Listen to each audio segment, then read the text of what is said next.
नमस्कार दोस्तों। यूपीपीसीएस हो या एसएससी हो या स्टेट का एग्ज़ाम, कोई भी एग्ज़ाम हो, संविधान संशोधन से सामान्यतः सवाल आता ही है। इसलिए हमने महत्वपूर्ण संविधान संशोधन की स्लाइड्स को तैयार करके महत्वपूर्ण संविधान संशोधन का डिस्कस करने के लिए इस वीडियो को प्रेषित कर रहे हैं। तो सीधे ही स्टार्ट करते हैं संविधान संशोधन की इस क्रम में। हमारा पहला संविधान संशोधन, तो इसमें देखते हैं ये पहला संविधान संशोधन 1951 में हुआ। पहले संविधान संशोधन में नवीं अनुसूची को जोड़ा गया। ये बहुत इंपॉर्टेंट तथ्य है कि किस संविधान संशोधन में नवीं अनुसूची को जोड़ा गया, जिसमें उल्लिखित कानूनों को सुप्रीम कोर्ट पुनरावलोकन नहीं कर सकता है। यानी ये एक ऐसी अनुसूची है, नवीं अनुसूची, जिसमें अगर कोई कानून डाल दिया जाए तो सुप्रीम कोर्ट से चेक नहीं कर सकता है। इसे आप ऐसे समझ सकते हो जैसे आपके घर में कोई ऐसी तिजोरी है जिसका लॉकर सिर्फ आपके पास ही है, कोई भी उसे चेक नहीं कर सकता। तो एक ऐसी सूची ये एक ऐसी ये अनुसूची थी, 9th अनुसूची, कि जिसमें संसद द्वारा जारी गए जो कानून हैं, जो उसने जारी किए हैं, जो राज्य सरकारों के कानून हुए या फिर केंद्र का कानून हो, उसमें कोई भी कानून डाल दिया जाए तो उसे सुप्रीम कोर्ट चेक नहीं कर सकता था। लेकिन बाद में नवी अनुसूची का निर्णय आया। साथ में आपको बताते चलें, IR कोयलो केस, उसमें सुप्रीम कोर्ट ने ये निर्णय दिया कि जो 1973 के बाद के जो अनुसूची में डाले गए कानून हैं, हम उनको चेक कर सकते हैं। तो इसमें मैंने आपको 3 बातें बताई। एक तो नवी अनुसूची में डाले गए कानून को सुप्रीम कोर्ट चेक नहीं कर सकती थी, लेकिन अब चेक कर सकती है। ठीक है। दूसरी बात आपको बताई कि किस में निर्णय आया, तो IR कोयलो में ये निर्णय आया है। और पहली संविधान संशोधन 1951 में हुआ। तो अब आप बताएं, ये संविधान संशोधन किसने किया होगा, यानी प्रधानमंत्री कौन रहा होगा। आप सही बता रहे हैं, हमारे नेहरू जी प्रधानमंत्री थे। ये भी सवाल आया करता है। तो आगे बढ़ते हैं इसी कड़ी में। दूसरा संविधान संशोधन 1952। दूसरे संविधान संशोधन के तहत 1951 की जनगणना के आधार पर लोकसभा के प्रतिनिधित्व को पुनः व्यवस्थित किया गया। लोकसभा के प्रतिनिधित्व को दोबारा व्यवस्थित किया गया पुनः जनगणना के आधार पर। कोई खास इंपॉर्टेंट नहीं है, सीधे पढ़ लेना है इसे। तीसरा संविधान संशोधन, 7वीं अनुसूची में समवर्ती सूची को 33वीं की प्रविष्टि के स्थान पर खाद्य पशुओं के लिए चारा, कच्चा कपास, झूठ नहीं, यहाँ पर जूट है, आदि को रखा गया, जिससे उत्पादन और आपूर्ति को लोकहित के लिए सरकार उस पर नियंत्रण लगा सकती है। तो इसको किस में रखा गया, इसको रखा गया, इसमें मेन इंपॉर्टेंट शब्द कौन सा है कि समवर्ती सूची की जो प्रविष्टि है उसमें इनको रखा गया, 7वीं अनुसूची में, समवर्ती सूची में। ठीक है। आगे देखते हैं चौथा संविधान संशोधन। इसके तहत व्यक्तिगत संपत्ति को लोकहित में राज्य द्वारा हस्तगत किए जाने पर न्यायालय इसकी क्षतिपूर्ति के संबंध में पुनरावलोकन नहीं कर सकता।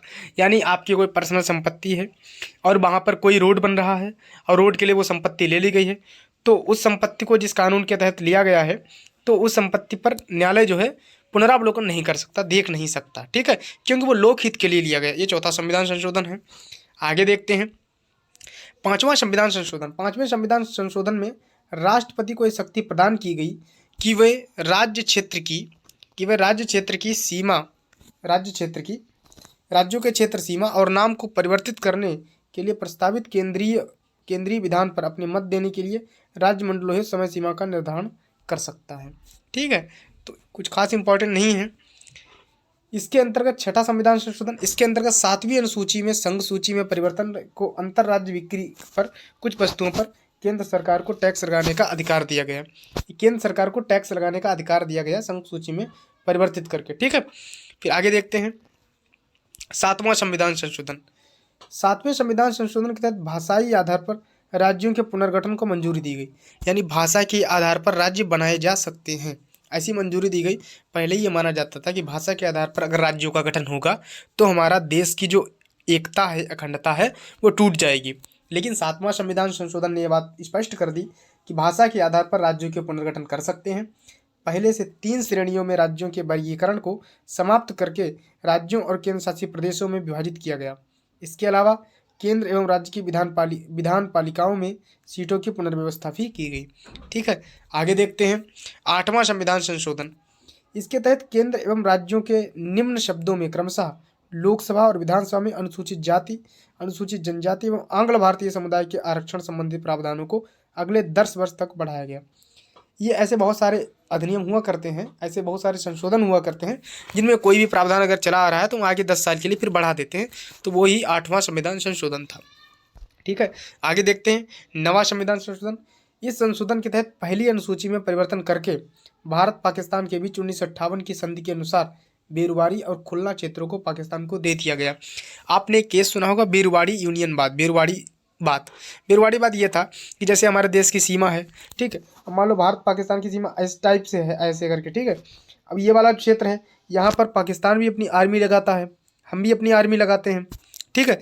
तो मान लो उसकी अब हमारे दोनों लोगों को उसमें क्या होता है, बहुत ज़्यादा प्रॉब्लम होती है। इस क्षेत्र में इतना ऐसे करके आर्मी लगाई जाएगी, तो हमने क्या किया, हम लोगों ने निर्णय लिया कि ये बाहर का जो सीधी लाइन खींच लेने के लिए कुछ गांव उन्हें दे देते हैं। तो उस पर ये बेरुवाड़ी खुलना क्षेत्रों को पाकिस्तान को दे दिया गया था इस संविधान संशोधन के तहत, ठीक है। आगे देखते हैं 10वां संविधान संशोधन। इसके तहत भूतपूर्व पुर्तगाली क्षेत्रों जैसे कि दादर एवं नगर हवेली को भारत में शामिल करके केंद्र शासित प्रदेश का दर्जा दिया गया। पुर्तगाली क्षेत्र जैसे दादर नगर हवेली को भारत में शामिल करके इसका दर्जा दिया गया 1961 में। कब? 1961 में। आगे देखते हैं 11वां संविधान संशोधन। इसके तहत क्या हुआ? 11वां संविधान संशोधन। इसके तहत उपराष्ट्रपति के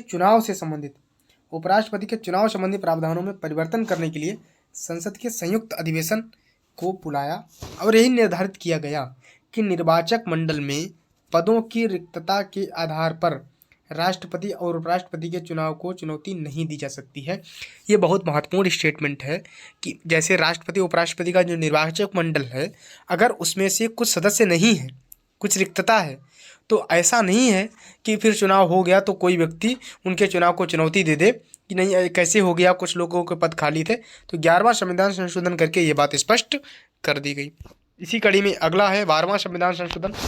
इसके अंतर्गत संविधान की पहली अनुसूची में संशोधन करके गोवा दमन दीव को भारत में केंद्र शासित प्रदेश में शामिल किया गया। किसको? गोवा, ठीक है, और गोवा और दमन दीव, इनको भारत केंद्र शासित प्रदेश के रूप में शामिल किया गया 12वां संविधान संशोधन 1962 में। गोवा पहले हमारा हिस्सा नहीं था, ठीक है, उनको केंद्र शासित प्रदेश के रूप में कब शामिल किया गया? 1962 में। आप ये समझ सकते हैं कि 1950 में गोवा भारत का हिस्सा नहीं था, केंद्र शासित प्रदेश के रूप में तब शामिल किया गया। आगे देखते हैं 13वां संविधान संशोधन। इस संविधान संशोधन के तहत नागालैंड के संबंध में विशेष प्रावधान करके उसे राज्य का दर्जा दिया गया। नागालैंड को क्या किया गया? राज्य का दर्जा दिया गया 13वें संविधान संशोधन से। आगे देखते हैं कि 14वां संविधान संशोधन। इस 14वें संविधान संशोधन के तहत पुदुचेरी को केंद्र शासित प्रदेश के रूप में भारत में शामिल किया गया। साथ ही क्या है? हिमाचल प्रदेश, मणिपुर, त्रिपुरा, गोवा, दमन दीव तथा पुदुचेरी कांस्टीट्यूंसी प्रदेशों में विधान पालिका एवं मंत्री परिषद का प्रावधान किया गया। तो हिमाचल प्रदेश है, इसमें कौन कौन से? हिमाचल प्रदेश, मणिपुर, त्रिपुरा, गोवा, दमन दीव, पुदुचेरी केंद्र शासित प्रदेशों में विधान पालिका एवं मंत्रिपरिषद की स्थापना का प्रावधान किया गया 14वें संविधान संशोधन से। 15वां संविधान संशोधन। इस संविधान संशोधन के तहत हाई कोर्ट के न्यायाधीशों की आयु सीमा 60 वर्ष से बढ़ाकर 62 वर्ष कर दी गई तथा अवकाश प्राप्त न्यायाधीशों को हाई कोर्ट में प्राप्त करने का प्रावधान बनाया गया। अवकाश प्राप्त का मतलब ऐसे न्यायाधीश जो रिटायर हो चुके हैं वो भी काम कर सकते हैं। उन्हें जो है हम न्यायाधीश के रूप में, अगर न्यायाधीशों की कमी है तो अवकाश प्राप्त न्यायाधीश भी काम कर सकते। अवकाश प्राप्त न्यायाधीशों की हाई कोर्ट में नियुक्ति संबंधी प्रावधान किए गए, ठीक है। तो ये हमारा कौन सा संविधान संशोधन है? 15वां संविधान संशोधन है। यहाँ 60 से 62 उम्र कर दी गई, ठीक है। अगला देखते हैं 16वां संविधान संशोधन।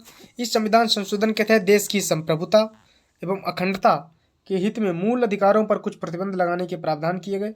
साथ ही तीसरी अनुसूची में भी परिवर्तन करके शपथ ग्रहण के तहत मैं भारत की स्वतंत्रता एवं अखंडता को बनाए रखूंगा, इसको जोड़ा गया। ये महत्वपूर्ण थोड़ा सा हो जाता है कि मैं भारत की स्वतंत्रता एवं अखंडता को बनाए रखूंगा, ये कब जोड़ा गया? तो आप कह देंगे ये जोड़ा गया 16वें संविधान संशोधन में, ठीक है। भारत की स्वतंत्रता एवं अखंडता को बनाए रखूंगा 16वें संविधान संशोधन के तहत जोड़ा गया। 17वां संविधान संशोधन। संपत्ति के अधिकारों में संशोधन करते हुए कुछ अन्य भूमि सुधार प्रावधानों को भी नवी अनुसूची में रखा गया, जिससे सुप्रीम कोर्ट पुनर्विलोकन नहीं कर सकता। नवी अनुसूची के बारे में जब भी बात आए तो ये इसीलिए बनाई गई थी ताकि सुप्रीम कोर्ट इसे चेक ना कर सकते, क्योंकि जो भूमि सुधार जब हम करते हैं तो होता क्या है, किसी की भूमि को सरकार क्या करती है, किसी की भूमि को सरकार हड़पती है। अब इसकी भूमि जाती है तो भूमि संपत्ति है, संपत्ति का अधिकार मूल अधिकार था। तो अगर कोई व्यक्ति इसे सुप्रीम कोर्ट चला जाता था उस कानून के खिलाफ, तो मूल अधिकारों की सुप्रीम कोर्ट रक्षा करता है और वो मूल अधिकार को सुप्रीम कोर्ट उस मूल अधिकार के तहत उस कानून को खारिज कर देता था। इसलिए यह अनुसूची बनाई गई कि ताकि मूल अधिकार से भूमि सुधार कानूनों को बचाया जा सके नवी अनुसूची में। तो इसलिए भूमि सुधार प्रावधानों को भी नवी अनुसूची में रखा गया, जिससे सुप्रीम कोर्ट पुनर्विलोकन नहीं कर सकता, क्योंकि सुप्रीम कोर्ट पुनर्विलोकन कर देगा और वो कानून खारिज हो जाएगा। अगला देखते हैं, 18वां संविधान संशोधन 1966 में हुआ। इस संविधान संशोधन के तहत पंजाब को भाषाई आधार पर पुनर्गठन करते हुए पंजाबी भाषा, कौन सी भाषा है, पंजाबी भाषी क्षेत्र को पंजाब, हिंदी भाषी क्षेत्र को हरियाणा के रूप में गठित किया गया। पंजाबी भाषी क्षेत्र कहाँ, पंजाबी भाषी क्षेत्र पंजाब, हिंदी भाषी क्षेत्र हरियाणा के रूप में गठित किया गया। पर्वतीय क्षेत्र को हिमाचल प्रदेश में शामिल किया गया और चंडीगढ़ को केंद्र शासित प्रदेश बनाया गया। तो ये 4-5 सूचनाएं हैं।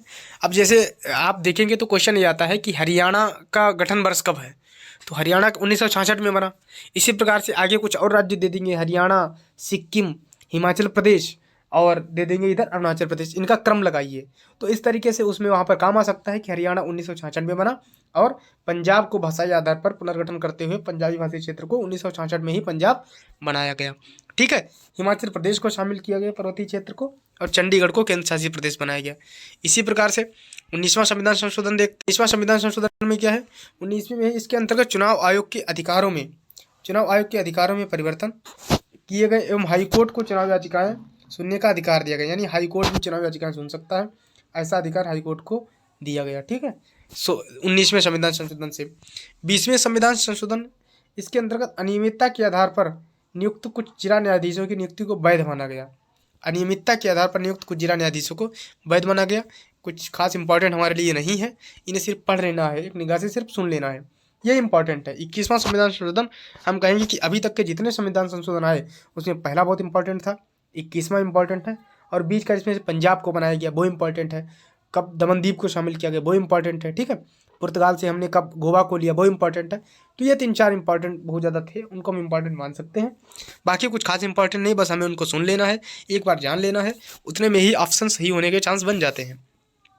तो इसको देखते हैं कि इसके द्वारा सिंधी भाषा, कौन सी भाषा, सिंधी भाषा को संविधान की 8वीं अनुसूची में शामिल किया गया। 8वीं अनुसूची के बारे में आप जानते हैं, 8वीं अनुसूची में 15 भाषाएं बन गई। जब हमारा संविधान लागू किया गया था तब हमारे संविधान में 22 भाग थे। कितने, 22 भाग, 395 अनुच्छेद और 8 अनुसूचियाँ थीं। तो 8 अनुसूचियाँ बन के हो गई 12। ठीक है, भाग 22 हैं। तो ठीक है, तो इसमें 8वीं अनुसूची में 8वीं जो अनुसूची थी, 8वीं अनुसूची है, जो 12 अनुसूची बन गई हैं उनमें जो 8वीं अनुसूची है उसमें मूल रूप से 14 भाषाएं थीं। आज उनमें 22 भाषाएं हैं। तो निश्चित से 14 से 22 जो हुई हैं, तो इसका मतलब ये है कि 8 भाषाएं उसमें जोड़ी गई हैं। तो 8 भाषाएं जो जोड़ी गई हैं वो हमारे लिए महत्वपूर्ण हो जाता है, और ये महत्वपूर्ण हो जाता है, ये पूछा भी गया ऑलरेडी है, तो इसलिए ये इंपॉर्टेंट हो जाता है। तो 21वें संविधान संशोधन 1967 में एक सिंधी भाषा जोड़ी गई संविधान में, संविधान की 8वीं अनुसूची में। इसलिए 14 भाषाएं थी और अब भाषाएं कितनी हो गई, तब 15 हो गई, लेकिन अब तो 22 हैं। तो वो संविधान संशोधन में एक तो 21 है, इसके बाद आएगा 71 में 3 भाषाएं और जोड़ी गई, और उसके बाद में आएगा 92। ठीक है, 21 देखो 21, उसके बाद आएगा 71 भाषा के संबंधित, उसके बाद आएगा 92। तो ये भाषा संबंधित है, आगे आने वाले हैं। तो 21वां संविधान संशोधन इस तहत इंपॉर्टेंट हो जाता है।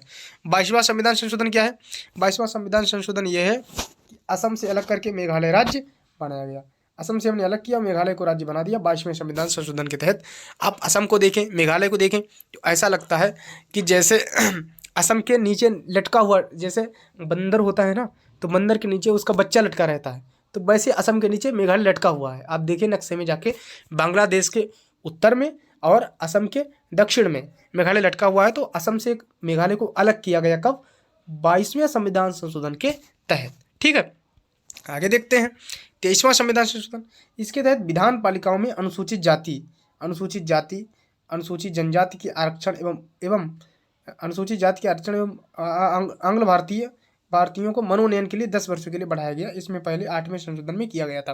तो 8वां 23वां ये कुछ खास इंपॉर्टेंट नहीं है, 10 सालों के लिए बढ़ाया जा रहा है। आते हैं 24वें संविधान संशोधन के तहत, यहाँ से थोड़ा सा इंपॉर्टेंट बातें हो जाती हैं। 24वें संविधान संशोधन में ये प्रावधान किया गया कि संसद को शक्ति दी गई कि वह संविधान के किसी भी भाग को, जिसमें भाग 3 के मौलिक अधिकार भी शामिल हैं, उनको संशोधित कर सकती है। यानी 24वें संविधान संशोधन में संसद को शक्ति दी गई वो संविधान के किसी भी भाग में संशोधन कर सकती है। साथ ही संशोधन संबंधित विधेयक जब दोनों सदनों से पारित होकर राष्ट्रपति के समक्ष जाएगा तो राष्ट्रपति से स्वीकार करने के लिए बाध्य भी होंगे। ठीक है, तो ये इसमें किया गया, ये थोड़ा इंपॉर्टेंट है कि संसद पर ये बनाया गया कि संसद जो है आर्टिकल 368 के तहत संविधान के किसी भी भाग में संशोधन कर सकती है। बहुत रोचक वाकया इसी के तहत केशवानंद भारती वाद बना है, जो कि बहुत लैंडमार्क जजमेंट है, बहुत इंपॉर्टेंट है और बहुत ही रोचक भी है, बहुत अच्छा जजमेंट है। ठीक है, तो केशवानंद भारती केस क्या है, इन्हीं से खुला। जैसे कि यहाँ पर 24वां संविधान संशोधन किया था कि संसद संविधान के किसी भी भाग में संशोधन कर सकती है, और जब दोनों सदनों से वो विधेयक पारित होकर राष्ट्रपति के पास जाएगा तो राष्ट्रपति उसे वापस नहीं कर सकते, उसे अनुमति देनी ही होगी।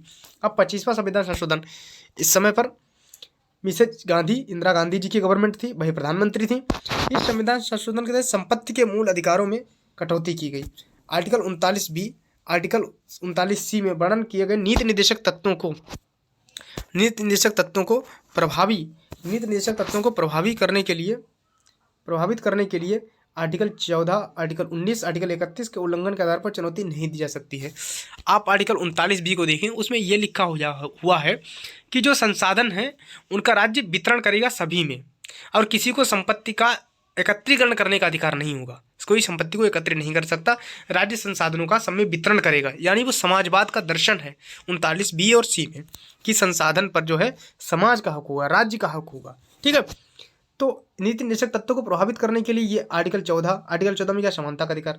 अब जैसे क्या होगा, अब मान लो, और आर्टिकल 19 में क्या, स्वतंत्रता, आर्टिकल 31 में क्या, संपत्ति का अधिकार। जब कोई संपत्ति अपनी इकट्ठा करेगा तो उसका स्वतंत्रता है, कोई व्यक्ति कितना भी पैसा कमा सकता है, कितना भी धन कमा सकता है।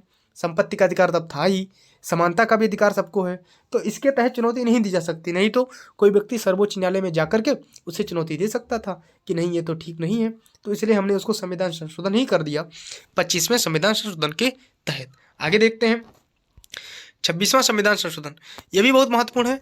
इस संशोधन के तहत भूतपूर्व देशी राज्यों के विशेष उपाधियां एवं उनके प्रिवी पर्स ये होता था, ऐसा हुआ। इसकी छोटी सी स्टोरी मैं आपको बताता हूँ।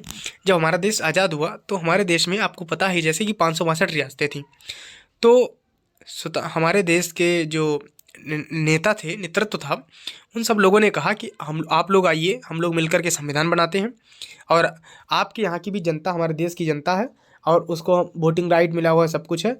अब ये राजा वाला सिस्टम नहीं चलने वाला है। तो वो लोग मानने वाले नहीं थे। अब जिनका राजा लोग जो हमेशा से रहे हैं वो मान नहीं रहे थे, तो उनके लिए उस समय पर कुछ प्रिवी पर्स का मतलब कुछ विशेष फंड्स की व्यवस्था करी गई थी, और उनके संविधान में व्यवस्था की गई थी कि आपको कुछ प्रिवी पर्स यानी हर महीने इतना पैसा मिलेगा। हर सभी राजाओं को, कुछ राजाओं के लिए किया गया था, तो वो पैसा उनको संचय निधि से मिला करता था, यानी सरकार के खर्च से वो पैसा जाता था। तो इंदिरा गांधी जी ने उसको संशोधन किया कि ये पैसा जनता का पैसा है और हमारा देश समाजवाद है, समाज का हक है संसाधनों पर, और जो गरीब व्यक्ति हैं हम उनको संसाधन देंगे कि इन राजा लोगों को देंगे। तो इसलिए उन्होंने उपाधि और इनको समाप्त कर दिया था, कि इनको प्रिवी पर्स को समाप्त कर दिया था। ये छोटी सी बात हुई। आगे देखते हैं 27वां संविधान संशोधन। 27वां संविधान संशोधन में मिजोरम और अरुणाचल प्रदेश को केंद्र शासित प्रदेश का दर्जा दिया गया। मिजोरम और अरुणाचल प्रदेश, मिजोरम को आप देखेंगे और अरुणाचल प्रदेश को आप देखेंगे तो अरुणाचल प्रदेश की सीमा कहाँ लगती है, मिजोरम की सीमा कहाँ लगती है, ये आप इस समय मैप में देख सकते हैं, और देखेंगे तो इससे रिकॉल होता रहता है एक दो बार फिर से। 29वां संविधान संशोधन, इसके तहत केरल भू सुधार संशोधन अधिनियम 1969 को 1971 को संविधान की नवी अनुसूची में शामिल किया दिया गया, जिसके बाद अभी न्यायालय में चुनौती नहीं दी जा सकती है। नवी अनुसूची जब भी आए तो आप यकीन मानो न्यायालय में चुनौती नहीं दी जा सकती। लेकिन अब एक बात ध्यान रखिए, अब अगर ये क्वेश्चन आ जाए कि क्या नवी अनुसूची में डाले गए कानून को सुप्रीम कोर्ट चेक कर सकता है, तो आपका यस, ये कर सकता है। क्यों? क्योंकि IR कोइलोबाद में सुप्रीम कोर्ट ने कह दिया है कि नवी अनुसूची में डाले गए कानून को 1973 के बाद के डाले गए कानून को हम चेक कर सकते हैं, उसके पहले डाले गए कानून को हम चेक नहीं कर सकते हैं। आगे देखते हैं तो कि इसमें 525 से 545 कर दी गई, और केंद्र शासित प्रदेशों का प्रतिनिधित्व घटाकर 25 से 20 कर दिया गया। इसमें इतना ही है, बहुत कुछ विशेष नहीं है। और 32वां संविधान संशोधन, इस संविधान संशोधन के तहत प्रावधान किया गया कि विधानमंडल के सदस्य द्वारा किसी दबाव या जबरदस्ती में दिया गया इस्तीफा अवैध होगा। यानी अगर दबाव या जबरदस्ती में कोई इस्तीफा देता है तो वो इस्तीफा अवैध होगा। कौन विधानमंडल का सदस्य कौन होता है? विधानमंडल का सदस्य हमारा विधायक होता है। और संसद का सदस्य कौन होता है? संसद का सदस्य हमारा सांसद होता है। तो अगर विधायक या सांसद कोई दबाव में इस्तीफा देता है तो अध्यक्ष को अधिकार होगा कि अभी सिर्फ स्वेच्छा से और उचित त्यागपत्र को स्वीकार करें। दरअसल 1974 में क्या था, गुजरात में आंदोलन हो रहे थे। गुजरात में चिमन भाई पटेल वहाँ के मुख्यमंत्री थे। चिमन चोर के नारे लग रहे थे कि इतना ज़्यादा भ्रष्टाचार वहाँ हो रहा था, तो इसलिए वहाँ पर आंदोलन हो रहे थे। आंदोलन इतने ज़्यादा हो रहे थे कि लोग वहाँ के विधायकों से ज़बरदस्ती इस्तीफे लिखवा रहे थे। कि विधायक को जैसे पकड़ लिया, गली में ले गए, का इस्तीफा लिखो अपना। इस्तीफा विधायक ने ज़बरदस्ती बेचारा ने लिख दिया। अब लिख दिया, उसे जाके अध्यक्ष को दे दिया। अब अध्यक्ष उसे क्या करे? अब अध्यक्ष को स्वीकार ही करना है। तो इसलिए संशोधन किया गया कि इस्तीफा ऐसा न हो कि जबरदस्ती वो इस्तीफा लिखवा लिया जाए। आगे देखते हैं इसी कड़ी में 34वां संविधान संशोधन। इसमें के तहत विभिन्न राज्यों द्वारा 20 भू सुधार अधिनियमों को नवीन सूची में शामिल किया गया। ये कुछ खास इंपॉर्टेंट नहीं है। 35वां, इस संविधान के तहत सिक्किम को संरक्षित राज्य का दर्जा समाप्त करके इसे भारत का संबंध राज्य के रूप में शामिल किया गया, को स्टेट के रूप में शामिल किया। पहले सिक्किम संरक्षित राज्य था, लेकिन 35वें संविधान संशोधन में हमने उसको को स्टेट भारत का संबंध राज्य बना लिया। 36वां संविधान संशोधन। 36वें संविधान संशोधन के तहत सिक्किम राज्य को भारत में शामिल किया गया और इसे भारत के 22वें राज्य के रूप में सिक्किम की राजधानी गंगटोक है घोषित किया गया। 22वां राज्य कौन बना? सिक्किम बना। ये 1975 में बना। तो हमारे लिए ये सूचना इंपॉर्टेंट होती है, सिक्किम कब बना? 1975 में बना। ठीक है, तो 1975 में सिक्किम को बनाया गया 36वें संविधान संशोधन के तहत। 36, तो 36 सिक्किम एक ही टाइप का लग रहा है। 36 सिक्किम थोड़ा कुछ मिलता जुलता लग रहा, तो ऐसे भी कुछ हम समझ सकते हैं। 37वां संविधान संशोधन 1975। इसके तहत आपातकाल की स्थिति की घोषणा और राष्ट्रपति, राज्यपाल और केंद्र शासित प्रदेशों के प्रशासक द्वारा अध्यादेश जारी किए जाने को न्यायिक पुनर्विचार से मुक्त रखा गया। देखो, हमें ये कहाँ पर एक बात समझना है। दरअसल जब इंदिरा गांधी जी की गवर्नमेंट थी उस समय पर, तो उस समय पर ऐसा हो क्या रहा था कि जो भी कानून इंदिरा गांधी जी बना रही थी, सर्वोच्च न्यायालय उन्हें मूल अधिकारों के आधार पर चेक कर रहा था। इंदिरा गांधी जी जो कानून बना रही थी वो समाजवाद के रूप में बना रही थी कि भारत को समाजवादी राज्य के तहत काम करना है, और वो समाजवादी राज्य के तहत जो काम कर रहे थे वो मूल अधिकारों के खिलाफ चले जा रहे थे। तो न्यायालय उसे जब चेक करता था, न्यायालय से मूल अधिकारों से कहता था खारिज। इसलिए उस समय के ज़्यादातर कानूनों को इसलिए बनाया गया, देखो, न्यायिक पुनराविचार से मुक्त रखा है। न्यायालय चेक ना कर सके कि अगर कोई राष्ट्रपति, राज्यपाल या केंद्र शासित प्रदेशों के प्रशासक है वो कोई ऑर्डिनेंस जारी करते हैं तो उसे न्यायालय चेक ना कर सकते, इसलिए 37वां आया। ठीक है, 39वां क्या है? देखो, ये भी है, इसमें क्या है? न्यायिक पुनर्विचार से मुक्त रखें। अब ये क्यों आया? इसके तहत क्या किया गया? राष्ट्रपति, उपराष्ट्रपति, प्रधानमंत्री, लोकसभा अध्यक्ष के चुनाव संबंधी विवादों को न्यायिक पुनर्विचार से मुक्त रखा गया।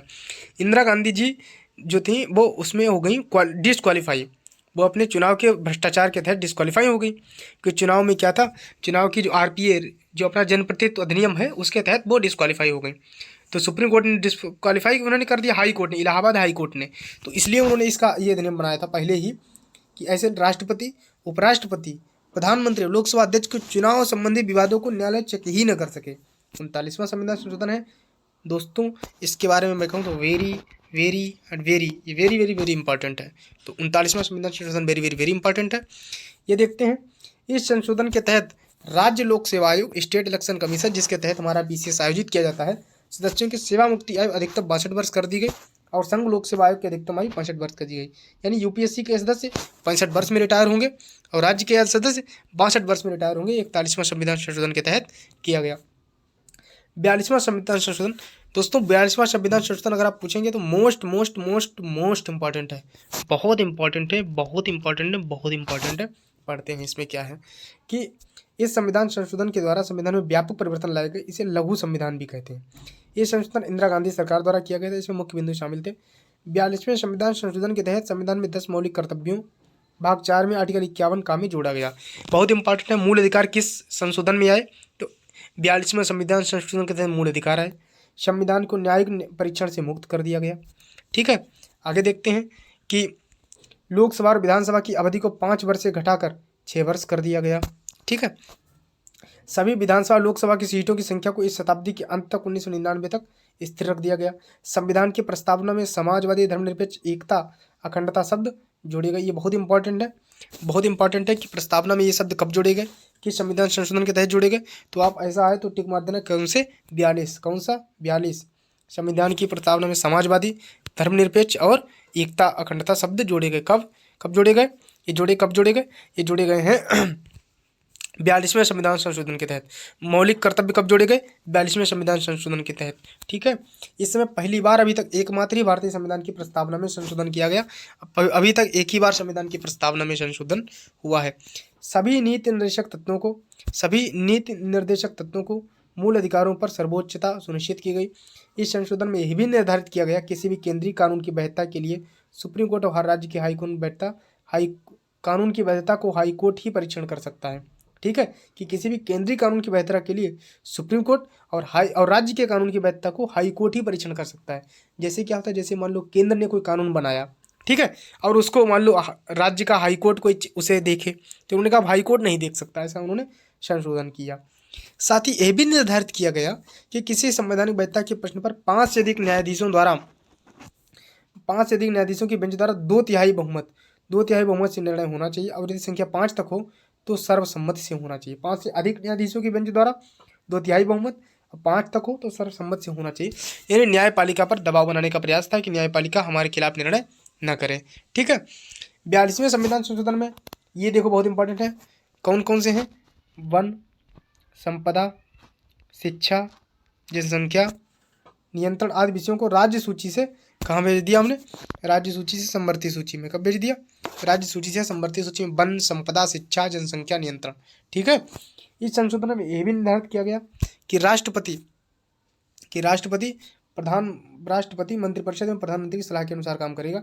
बहुत इंपॉर्टेंट है, पहले राष्ट्रपति अनिवार्य नहीं था कि सलाह के अनुसार काम करेगा, नहीं भी कर सकता था, यह सलाह को मना भी कर सकता था, लेकिन अब संवैधानिक बाध्यता है, संविधान के तहत राष्ट्रपति बाध्य है कि उसे इसके तहत काम करना ही होगा। इसमें संसद को राष्ट्र विरोधी गतिविधियों से निपटने के लिए कानून बनाने का अधिकार दिया, सर्वोच्चता भी स्थापित की गई। ठीक है, और क्या है, यह संविधान संशोधन देश की पहली गैर कांग्रेसी सरकार द्वारा मोरारजी देसाई के नेतृत्व में किया गया, जिसमें 42वें संविधान संशोधन के अधिकतर प्रावधानों को समाप्त कर दिया। देखो जो 42वां संविधान संशोधन था, उनमें बहुत सारे प्रावधान ऐसे थे जो बहुत ही मतलब कह सकते थे खारिज करने वाले थे। तो 44वां संविधान संशोधन ऐसा आया जिसने उन चीज़ों को हटाया, बहुत सारी चीज़ों को उनको क्या कर दिया, उन चीज़ों को खारिज किया जो 42वें संविधान संशोधन में था। तो संपत्ति के अधिकार को मौलिक अधिकारों से हटा दिया गया, कानूनी अधिकार बना दिया गया। संपत्ति का अधिकार कैसा बन गया, कानूनी अधिकार। ये कब बना, बहुत इंपॉर्टेंट है, कब बना, 44वें संविधान संशोधन के तहत मूल अधिकारों को हटाया गया। मूल अधिकार में से संपत्ति के अधिकार को हटाया गया। ठीक है, संपत्ति के अधिकार को कब हटाया गया, 44वें संविधान संशोधन के तहत। मौलिक कर्तव्य कब जोड़ा गया, 42वें संविधान संशोधन के तहत। ठीक है, इसी तरीके से संविधान प्रस्तावना में संशोधन कब हुआ, 42वें संविधान संशोधन के तहत। 42वें संविधान संशोधन के तहत प्रस्तावना में संशोधन हुआ। प्रस्तावना में वो 3 शब्द जो कौन से जोड़े गए, समाजवादी, पंथ निरपेक्ष और अखंडता। ठीक है, वो 3 शब्द जोड़े गए। इसी प्रकार से 44वें में क्या है, इसके अंतर्गत राष्ट्रीय आपातकाल को लागू करने के लिए आंतरिक अशांति की जगह सैन्य विद्रोह का आधार रखा गया एवं आपात संबंधी अन्य प्रावधानों में भी परिवर्तन लाया गया जिससे उनका दुरुपयोग न हो। ये बहुत इंपॉर्टेंट शब्द है, सैन्य विद्रोह। पहले था आंतरिक अशांति, अब उन्होंने कहा आंतरिक अशांति नहीं। आंतरिक अशांति एक ऐसा शब्द है जिसको हम कैसे परिभाषित करें, हमें क्या करना है, सैन्य विद्रोह अगर हो जाए तो आप आपातकाल लगा सकते हो, ऐसे नहीं लगा सकते हो। लोकसभा विधानसभाओं की अवधि उन्होंने 6 वर्ष करी थी, अब इन्होंने 5 साल फिर से कर दी। सुप्रीम कोर्ट को राष्ट्रपति और उपराष्ट्रपति के चुनाव संबंधी जो विवाद थे, जो 39वें संविधान संशोधन में हल करने की अधिकारिता नहीं दी गई थी। 39वां संविधान संशोधन क्या था, आप बताएं। 39वां संविधान संशोधन ये था कि राष्ट्रपति, उपराष्ट्रपति और लोकसभा अध्यक्ष, प्रधानमंत्री, इनके चुनाव संबंधित विवाद को सुप्रीम कोर्ट जो है वो चेक नहीं करेगा। तो उन्होंने कहा नहीं, आप राष्ट्रपति उपराष्ट्रपति का चुनाव संबंधी विवाद हल करने की अधिकारिता दी गई, चुनाव संबंधी विवाद को आप चेक कर सकते हैं। 50वां संविधान संशोधन आया, इसके तहत मूल अधिकारों के तहत आर्टिकल 33 में संशोधन करके सैन्य सेवाओं की पूरक सेवाओं में कार्य करने वाले के लिए आवश्यक सूचनाएं एकत्रित करने, देश की संपत्ति की रक्षा करने, कानून तथा व्यवस्था से संबंधित दायित्व भी दिए गए। इन सेवाओं में द्वारा उचित कर्तव्य पालन हेतु संसद को कानून बनाने का अधिकार भी दिया गया। ठीक है, तो 52वां संविधान संशोधन बहुत महत्वपूर्ण है, बहुत बहुत बहुत बहुत बहुत बहुत महत्वपूर्ण है। ठीक है, इस संविधान संशोधन में राजनीतिक दल बदल राजनीतिक दल बदल पर अंकुश लगाने का लक्ष्य रखा गया। इसी संविधान संशोधन के तहत दोस्त आई है 10वीं अनुसूची।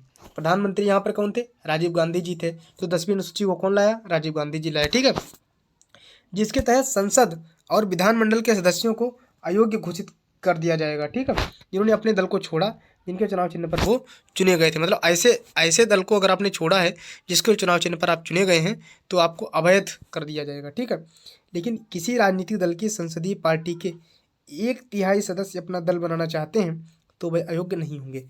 जैसे कि किसी पार्टी के मान लो 12 विधायक हैं, ठीक है, तो मान लो 3 विधायक किसी दूसरी पार्टी में चले गए या उन्होंने पार्टी की सदस्यता छोड़ दी। ठीक है, तो माना यह जाता है कि जिस पार्टी के चुनाव चिन्ह पर आप जीते हैं तो उस पार्टी का चुनाव चिन्ह की विधायकी आप नहीं छोड़ सकते। आप छोड़ना इसका मतलब है आप दल बदल कर रहे हैं, वो दल बदल अनुचित है। लेकिन अगर 3 लोग छोड़ दें तो कोई तो उन पर दल बदल का अधिनियम लग जाएगा और उन पर क्या होगा? कार्रवाई होगी, उनकी विधायकी चली जाएगी। ठीक, मेंबरशिप चली जाएगी। लेकिन अगर 4 लोग, लेकिन क्या है देखो, अगर संसदीय पार्टी के 1/3 सदस्य अगर 4 लोग चले जाएं तब ये माना जाता है कि लग रहा कुछ पार्टी में ही गड़बड़ है, कि ये लोग सही दिशा में हैं, ये लोग लग रहा सही सोच रहे हैं। तो अगर 1/3 चले जाएं तो उनकी सदस्यता रद्द नहीं होती। जैसे कि आपने महाराष्ट्र में देखा है, जो एकनाथ शिंदे मुख्यमंत्री है वहाँ के, तो वो शिवसेना से काफ़ी विधायकों को लेके आए हैं। तो वहाँ 1/3, जैसे उनके 55 विधायक थे तो वो लगभग 40-45 विधायकों को लेकर के आए हैं। तो अगर वो 18 भी लेके आते तब भी नहीं जाती विधायकी उन लोगों की, और चूंकि वो 45 लेके आ गए तो भी उनकी विधायकी नहीं गई, उन पर दल बदल नहीं लगा, है ना। तो इसलिए हमने समझ लिया ये इसके तहत 10वीं अनुसूची आई है। तो संसदीय पार्टी के 1/3 अपना दल बनाना चाहते हैं तो अयोग्य नहीं होंगे। दल बदल विरोधी प्रावधानों को 10वीं अनुसूची में रखा गया। ठीक है, कब रखा गया? 10वीं अनुसूची में रखा गया। इसके आगे देखते हैं इसी बहाने कि 53वां संविधान संशोधन, इसमें आर्टिकल 371 जी जोड़कर मिजोरम को राज्य का दर्जा दी। मिजोरम को राज्य का दर्जा कब दिया गया? 1986 में। कब दिया गया? 1986 में 371 खंड में जी जोड़ दिया गया और मिजोरम बना दिया गया। ठीक है, आगे क्या है? 54वां संविधान संशोधन। इस संशोधन के तहत संविधान की दूसरी अनुसूची में क्या है? हमने आपको स्टोरी, पहली अनुसूची देखो, कोई बच्चा दूसरी जगह अगर तैयारी करने गया तो उससे बताया जाता है कि पहले तो आप ये डिसाइड करो कि इस राज्य में फॉर्म डालना है। तो पहली अनुसूची में क्या है? राज्य या स्टेट के नाम है। ठीक है, राज्य या यूटी के नाम है। फिर दूसरी बात कही जाती है सैलरी जानो, कि उस राज्य में आपको सैलरी कितनी मिलेगी। तीसरी बात कहती है कसम खा लो कि उस राज्य में स्थान बना लेना है। कसम खा लो मतलब तीसरी में शपथ का उल्लेख, और चौथी में राज्य में स्थान को आप समझिए राज्यसभा में स्थान।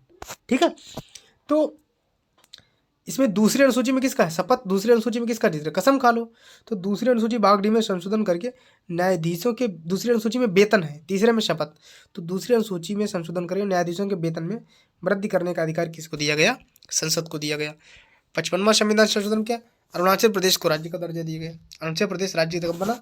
1986 में बना। और 54 में कौन सा बना था? 54 में कौन सा बना था? मिजोरम बना था। ठीक है, 54वें संविधान संशोधन के तहत, इस संशोधन के तहत गोवा को भारत के राज्य के रूप में दर्जा दिया गया। दमन द्वीप को केंद्र शासित प्रदेश रहने दिया गया। ठीक है, कुछ केंद्र शासित प्रदेश रहने गए, अब कुछ को राज्य का दर्जा दिया गया। आगे देखते हैं 70वां संविधान संशोधन। इस संविधान के तहत अनुसूचित जनजातियों के आरक्षण के संबंधित मेघालय, मिजोरम, नागालैंड, अरुणाचल प्रदेश की विधानसभा सीटों का परिसीमन इस शताब्दी के अंत तक के लिए कर दिया गया। ठीक है, अगला देखते हैं 48 में। इस संविधान संशोधन के तहत राष्ट्रपति को संविधान का प्रामाणिक हिंदी संस्करण प्रकाशित करने के लिए अधिकृत किया गया। कि संविधान का प्रामाणिक हिंदी संस्करण प्रकाशित करने के अधिकृत कौन है? राष्ट्रपति। भाई संविधान हिंदी में भी तो होना चाहिए, हिंदी में होगा तभी तो आमजन उसे समझेगा, हिंदी भाषी लोग उसे समझ पाएंगे, अदरवाइज कैसे समझ पाएंगे। 60वां संविधान संशोधन, इसके अंतर्गत व्यवसाय टैक्स की सीमा 250 से बढ़ाकर 2500 प्रति व्यक्ति प्रतिवर्ष करा दिया गया। ये कोई खास नहीं है। 61वां संविधान संशोधन, ये बहुत इंपॉर्टेंट है, मोस्ट इंपॉर्टेंट। 61वें संविधान संशोधन के द्वारा मतदान की आयु सीमा 21 से घटाकर 18 कर दी गई। राजीव गांधी जिसमें प्रधानमंत्री थे, अब इसकी कितनी कर दी गई? 21 से घटाकर 18 कर दी गई। तो इम्पॉर्टेंट है, इसको हमें याद रखना है। कितनी से कितनी? 21 से थी पहले मतदान, अब कितने में होता? 18 में। अब मतदान हम जल्दी करने के योग्य हो जाते हैं, पहले कितनी थी? 21। तो 1989 से पहले मतदान करने की उम्र क्या थी? मतदान करने की उम्र थी 21 वर्ष, अब कितनी है? 18 वर्ष। कब किया गया? 61वें संविधान संशोधन। प्रधानमंत्री कौन था? राजीव गांधी जी, 1989 में। आगे देखते हैं कि 65वां संविधान संशोधन, इसके तहत आर्टिकल 338 में संशोधन करके अनुसूचित जाति और अनुसूचित जनजाति आयोग के गठन की व्यवस्था की गई। मोस्ट इंपॉर्टेंट है कि अनुसूचित जाति अनुसूचित जनजाति आयोग कब बना, ठीक है। तो कब बना, किस अधिनियम के तहत बना, तो 65वां संविधान संशोधन हुआ, उसके तहत आर्टिकल 338 में संशोधन हुआ और इसको हमने अनुसूचित जाति अनुसूचित जनजाति आयोग के गठन की व्यवस्था करते, ठीक है। तो ये मोस्ट इंपॉर्टेंट है। 61वां मोस्ट इंपॉर्टेंट है, 42वां मोस्ट इंपॉर्टेंट है, 44वां मोस्ट इंपॉर्टेंट है, 69वां मोस्ट इंपॉर्टेंट है, ठीक है। 69वां क्या है, मोस्ट इंपॉर्टेंट है। तो इसलिए इसको जो है हमें समझ लेना है। इस संविधान संशोधन के तहत दिल्ली को राष्ट्रीय राजधानी क्षेत्र बनाया गया तथा दिल्ली संघराज्य क्षेत्र के लिए विधानसभा और मंत्रिपरिषद का प्रावधान किया गया। आप कमेंट बॉक्स में करके बताइए कि दिल्ली में कितने मंत्री हैं। दिल्ली के मुख्यमंत्री को तो आप जानते होंगे, अरविंद केजरीवाल जी हैं। दिल्ली में कितने मंत्री होते हैं, आप कमेंट बॉक्स में कमेंट करके बताइएगा। दिल्ली संघराज्य क्षेत्र के लिए विधानसभा और मंत्रिपरिषद का प्रावधान किया गया। आप एक और इसमें संशोधन आएगा, बहुत महत्वपूर्ण है, 91, ठीक है। 70 संविधान संशोधन, इसके तहत दिल्ली और पुडुचेरी संघराज्य क्षेत्र की विधानसभा के सदस्यों को भारत के राष्ट्रपति के निर्वाचक मंडल में शामिल किया गया। जब राष्ट्रपति का चुनाव होता है तो उसमें क्या होता है, उसमें दिल्ली और पुडुचेरी के विधानसभा के सदस्य अर्थात विधायक भी अपना वोट देते हैं, विधायक भी उनको चुनते हैं, ठीक है। अदरवाइज सभी राज्यों के जो निर्वाचित विधायक हैं, निर्वाचित विधानसभा सदस्य हैं, वो चुनते हैं, ठीक है। 71वां देखते हैं, हमने आपको बताया था 21 में कौन सी भाषा जोड़ी गई थी, 21 में जोड़ी गई थी सिंधी, ठीक है। अब आ गई है 71वां संविधान संशोधन। 71वां संविधान संशोधन में क्या है, 71वां संविधान संशोधन में संविधान की 8वीं अनुसूची में किसका जिक्र है, 8वीं अनुसूची में किसका जिक्र है, 8वीं अनुसूची में भाषा का जिक्र है। और 8वीं अनुसूची में कौन सी भाषाएं जोड़ी गई हैं इस संविधान संशोधन के तहत, कोंकणी, मणिपुरी और नेपाली। कौन सी, कोंकणी, मणिपुरी, नेपाली। कॉमन सेंस से कई बार हम गलत कर सकते हैं, क्योंकि नेपाली तो नेपाल की भाषा है, शायद ये हमारे संविधान की 8वीं अनुसूची की भाषा नहीं होगी, लेकिन दोस्तों नेपाली हमारे संविधान की 8वीं अनुसूची में है। तो 3 भाषाएं जोड़ी गई। 21 में जोड़ी गई कौन सी, 21 में जोड़ी गई सिंधी, और 71 में जोड़ी गई कौन सी, कोंकणी, मणिपुरी, नेपाली। आगे देखते हैं, इंपॉर्टेंट था ये 73वां, ये बहुत इंपॉर्टेंट है, मोस्ट इंपॉर्टेंट। इस 73वें संविधान संशोधन में पंचायती राज को संवैधानिक दर्जा दिया गया। इसके तहत संविधान की 11वीं अनुसूची जोड़ी गई। ये भी इंपॉर्टेंट है कि 11वीं अनुसूची कब जोड़ी गई, 73वें संविधान संशोधन के तहत। इस संशोधन के द्वारा संविधान के भाग 9 को जोड़ा गया। भाग 9 कब जोड़ा गया, 73वें संविधान संशोधन के द्वारा। पंचायती राज संबंधी प्रावधान संविधान की आर्टिकल 43 से 43 के से अणा तक है। तो ये मोस्ट इंपॉर्टेंट है कि पंचायती राज को संवैधानिक दर्जा 73वें संविधान संशोधन के तहत दिया गया, 1992-93 में दिया गया। इसमें 11वीं अनुसूची जोड़ी गई, ठीक है। भाग 9 को जोड़ा गया, ठीक है। तो इतने चीज़ें जो को जोड़ा गया, ये बहुत इंपॉर्टेंट है। 74वां भी मोस्ट इंपॉर्टेंट है, इसको देखते हैं। इस संशोधन के तहत संविधान में 12वीं अनुसूची जोड़ी गई। कौन सी, 12वीं अनुसूची जोड़ी गई। इसमें नगर पालिका, नगर निगम और नगर परिषद, आपने सुना होगा नगर पालिका के चेयरमैन होते हैं, नगर निगम के मेयर होते हैं। इसके प्रावधान को 74वें संविधान संशोधन के द्वारा ही जोड़ा गया। तो 73वां संविधान संशोधन और 74वां, इसके तहत भाग 9 को जोड़ा गया, भाग 9A। ये मोस्ट इंपॉर्टेंट है और ये ध्यान रखना है, नोट में जो लिखा हुआ है कि 73वां संविधान संशोधन 25 अप्रैल 1983 और 74वां संविधान संशोधन 1 जून 1983 को लागू हुए। ऑलरेडी ये भी क्वेश्चन आ चुका है, ये डेट भी हमें याद रखनी चाहिए वनडे एग्जाम्स के लिए कि 25 अप्रैल 1983 को कौन सा, हमारा 73वां संविधान संशोधन और 74वां संविधान संशोधन 1 जून 1983 को लागू हुआ, ठीक है। तो ये 12वीं अनुसूची कब जोड़ी गई, 74वें संविधान संशोधन के तहत। 74वें और भाग 9A कब जोड़ा गया, 74वें संविधान संशोधन के तहत। नगर पालिका, नगर परिषद, ये सब इसके तहत आए, ठीक है। और 74वां संविधान संशोधन हुआ कब, 1993 में हुआ। और 73वां संविधान संशोधन लागू कब हुआ, 25 अप्रैल 1993। और 74वां संविधान संशोधन लागू कब हुआ, 1 जून 1993, ठीक है। 76वां देखते हैं।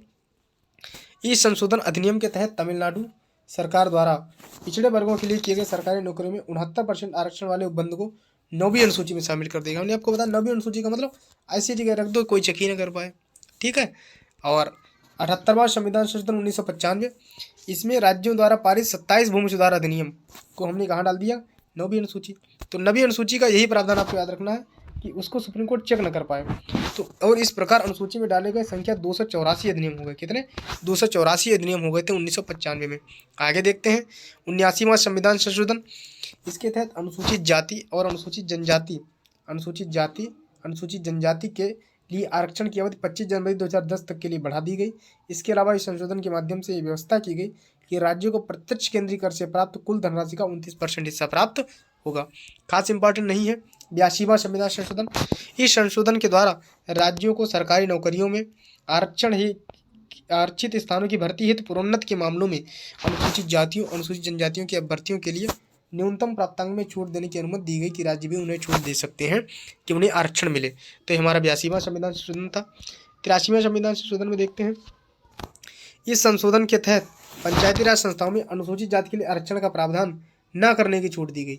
अरुणाचल प्रदेश राज्य में कोई भी अनुसूचित जाति न होने के कारण इसे ये छूट दी गई कि मान लो किसी भी राज्य में अगर अनुसूचित जाति ही नहीं है तो वहाँ अनुसूचित जाति का आरक्षण कैसे काम करेगा, वहाँ तो वो काम नहीं कर पाएगा। तो इसलिए 73वां संविधान संशोधन किया गया कि अनुसूचित जाति के लिए आरक्षण का प्रावधान न करने की छूट। लेकिन कहाँ, ध्यान रखना है, पंचायती राज में। ये मामला पंचायती राज का है, उसके इधर उधर नहीं। पंचायती राज में आरक्षण न करने की भी छूट दी गई। 84वां संविधान संशोधन। इसके द्वारा क्या है, लोकसभा और विधानसभा सदस्यों की संख्या को बढ़ा दी गई। 2026 तो कोई परिवर्तन नहीं होगा, ये कर दिया गया। आगे है 85वां संविधान संशोधन। इस संविधान संशोधन में सरकारी सेवाओं में अनुसूचित जाति अनुसूचित जनजाति के अभ्यर्थियों की पदोन्नति में आरक्षण की व्यवस्था की गई है। ठीक है, आते हैं 86वां संविधान संशोधन। बहुत महत्वपूर्ण है, मोस्ट इंपॉर्टेंट है, मोस्ट इंपॉर्टेंट है। हमें इसको याद रखना चाहिए। हमें जो है 61वां संविधान संशोधन हमें पता होना चाहिए। 74वां संविधान संशोधन हमें पता होना चाहिए। हमें 71वां संविधान संशोधन पता होना चाहिए। सिक्किम किसमें जोड़ा गया हमें पता होना चाहिए। हमें 42वां संविधान संशोधन, 73, 74 संविधान संशोधन, ठीक है, 61वां संविधान संशोधन, ये बहुत महत्वपूर्ण है। 86वां संविधान संशोधन के साथ देश भर में 6 से 14 वर्ष तक के बच्चों के लिए अनिवार्य शिक्षा, किसकी अनिवार्य शिक्षा के 21 के अंतर्गत 21 शिक्षा को अनिवार्य और निःशुल्क शिक्षा को मौलिक अधिकार के रूप में जोड़ा गया। ये आता है कि शिक्षा का अधिकार मौलिक अधिकार कब बना, तो कब बना 1986वें संविधान संशोधन के तहत। ऐसे पूछेगा शिक्षा का अधिकार मौलिक अधिकार कब बना, 2002 में। शिक्षा के अधिकार कौन से संविधान संशोधन के तहत आया, 86A के तहत। शिक्षा का अधिकार संविधान के किस अनुच्छेद में है, आर्टिकल 21A में। ठीक है, और इसमें एक और संशोधन हुआ बहुत महत्वपूर्ण है कि इस अधिनियम द्वारा संविधान के अनुच्छेद 45 तथा अनुच्छेद 51 का में संशोधन किए जाने का प्रावधान है। 51 का में आप देखेंगे जब 14वां मौलिक कर्तव्य पढ़ेंगे, मौलिक कर्तव्य जब पढ़ेंगे आप, जो मौलिक कर्तव्यों को पढ़ेंगे, 11वां जो मौलिक कर्तव्य पढ़ेंगे, जब 11वां मौलिक कर्तव्य पढ़ेंगे तो उसमें लिखा हुआ है कि प्रत्येक अभिभावक का दायित्व है कि अपने बच्चों को 6 से 14 वर्ष के बच्चों को प्राथमिक शिक्षा दिलाए। ये क्या है, ये मौलिक कर्तव्य है। मौलिक कर्तव्य का पालन करना वो भी इसी संविधान संशोधन के तहत जोड़ा गया। ठीक है, आगे बढ़ते हैं। 87वें तो उसमें ये व्यवस्था भी की गई कि जो है संविधान संशोधन करके कि मौलिक कर्तव्य भी प्रत्येक अभिभावक का है कि वो 6 से 14 वर्ष के बच्चों को अपने शिक्षा दे। ठीक है, आगे देखते हैं 87वां संविधान संशोधन। 1991 के स्थान पर जनगणना 2001 के आधार पर, कुछ खास इंपॉर्टेंट नहीं है।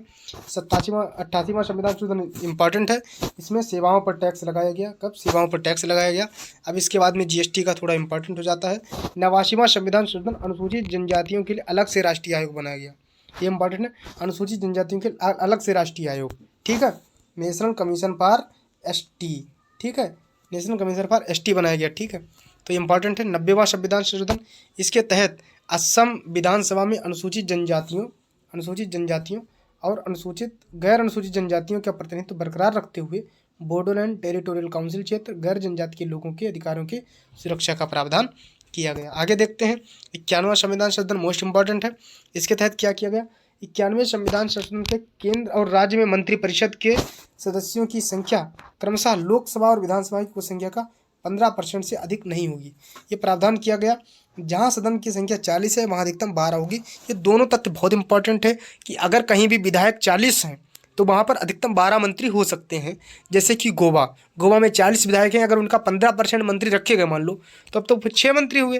और 6 मंत्री में मुख्यमंत्री सहित 6 मंत्री, और मान लो 2 मंत्री बीमार हो गए तो पता लगा कैबिनेट की मीटिंग हो गई, मंत्री आ रहे 3 ही मंत्री बचे, 4, 1 मुख्यमंत्री 3 और, तो इतना तो कम में तो ऐसा लग रहा कि कि चर्चा चल रही हो, लग रहा चौक पर, चौराहे पे ऐसा लग रहा, तो वो ठीक भी नहीं लगेगा। इसलिए जहाँ सदन की संख्या 40 है, हम अधिकतम 12 होगी और लोकसभा विधानसभा की कुल सदस्य संख्या की 15% से ज़्यादा नहीं हुई।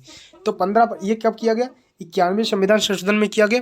नहीं तो दल बदल करके आए हुए विधायकों को मंत्री बनाने के लिए मुख्यमंत्री लोग बहुत बहुत मंत्री बना देते थे। 80-80, 90-90 मंत्री उत्तर प्रदेश में पहले बनते थे, बहुत ज़्यादा मंत्री बना देते थे। तो इसके अलावा इस संशोधन में दल बदल व्यवस्था में परिवर्तन करके केवल संपूर्ण दल के विलय को मान्यता दी गई, केवल संपूर्ण दल का विलय ही मान्यता दी गई। ठीक है, आगे देखते हैं। इसके तहत 8वीं अनुसूची में 3 भाषाओं को और जोड़ा गया। कौन सी? बोडो, डोगरी, मैथिली, संथाली। इसको आप थोड़ी सी ट्रिक समझ लो, डोडो लीली। कौन सी ट्रिक है? ट्रिक का नाम है डोडो, ठीक है, और लीली, तो दो में डोडो लगा हुआ है। डोडो, बोडो, डोगरी, संथाली और मैथिली, तो डोडो लीली से इसको याद रख सकते हैं। 93वें संविधान संशोधन में क्या है? इसके तहत शिक्षा संस्थाओं में अनुसूचित जाति, अनुसूचित जनजाति के लिए अन्य पिछड़े वर्गों के नागरिकों के दाखिले के लिए सीटों के आरक्षण की व्यवस्था की गई। इस संविधान के तहत आर्टिकल 15(4) के प्रावधानों के तहत की गई है। ठीक है, इस संशोधन के तहत बिहार राज्य में जनजाति कल्याण मंत्री नियुक्त करने का प्रावधान से मुक्त कर दिया गया और इस प्रावधान को छत्तीसगढ़, झारखंड पर लागू किया गया। छत्तीसगढ़ और झारखंड में जनजातियाँ ज़्यादा हैं, इसलिए वहाँ एक जनजाति मंत्री होता है। जनजाति कल्याण मंत्री नियुक्त करने का प्रावधान मध्य प्रदेश एवं उड़ीसा में पहले से लागू है। तो मध्य प्रदेश में, उड़ीसा में, छत्तीसगढ़ में, झारखंड में 4 जगह जनजातीय मंत्री होता है। 95वें संविधान संशोधन कि इसमें आर्टिकल 334 में संशोधन करके लोकसभा में अनुसूचित जातियों को, अनुसूचित जनजातियों, आरक्षण आंग्ल भारतीयों को मनोनीत करने संबंधी प्रावधान को 2020 तक बढ़ा दिया गया। आगे देखते हैं। संविधान की 8वीं अनुसूची में उड़िया देखो, उड़िया के स्थान पर ओडिया शब्द लिखा गया, उड़िया के स्थान पर ओडिया शब्द लिखा गया, भाषा का ये बदलाव है। ठीक है। 97वें संविधान संशोधन में इसके तहत किया गया, इसके तहत सहकारी समिति बनाने का अधिकार, मौलिक अधिकार दिया गया। आपको सहकारी समिति बनाने का अधिकार 19(1) के तहत मौलिक है। और 43(ख) के तहत राज्य के नीति में सहकारी समिति को बढ़ावा देने के लिए इसे नीति निर्देशक में शामिल किया गया। ठीक है। और संविधान सहकारी समितियां नाम से संविधान में नया भाग 9(ख) जोड़ा गया, मोस्ट इंपॉर्टेंट है। सहकारी समिति का भाग 9(ख) कब जोड़ा गया? कि संविधान संशोधन के तहत 97वें संविधान संशोधन के तहत राज्य के नीति में सहकारी समिति को बढ़ावा देने के लिए निर्देशक तत्व में कब शामिल किया गया? 97वें में। और आर्टिकल 19 में सहकारी समिति बनाने का अधिकार मौलिक अधिकार बना दिया गया। आगे देखते हैं इसी कड़ी में। अगला 99वां संविधान संशोधन है। इस संविधान संशोधन के तहत राष्ट्रीय न्यायिक नियुक्ति आयोग की व्यवस्था की गई कि राष्ट्रीय न्यायिक नियुक्ति आयोग बनेगा, इससे ही जो जज हैं, जजेस की नियुक्ति होगी। ठीक है। आगे देखते हैं अगला क्या। 101वां संविधान संशोधन, ये मोस्ट इंपॉर्टेंट है, ये कई बार आ भी चुका है। जीएसटी इसके तहत जोड़ा गया। 101वें संविधान संशोधन के तहत जीएसटी जोड़ा गया, वस्तु एवं सेवा कर। ठीक है, सारे करों को समाप्त कर जीएसटी जोड़ा गया 101वें संविधान संशोधन के तहत, ये मोस्ट इंपॉर्टेंट है। आगे देख 102वां संविधान संशोधन।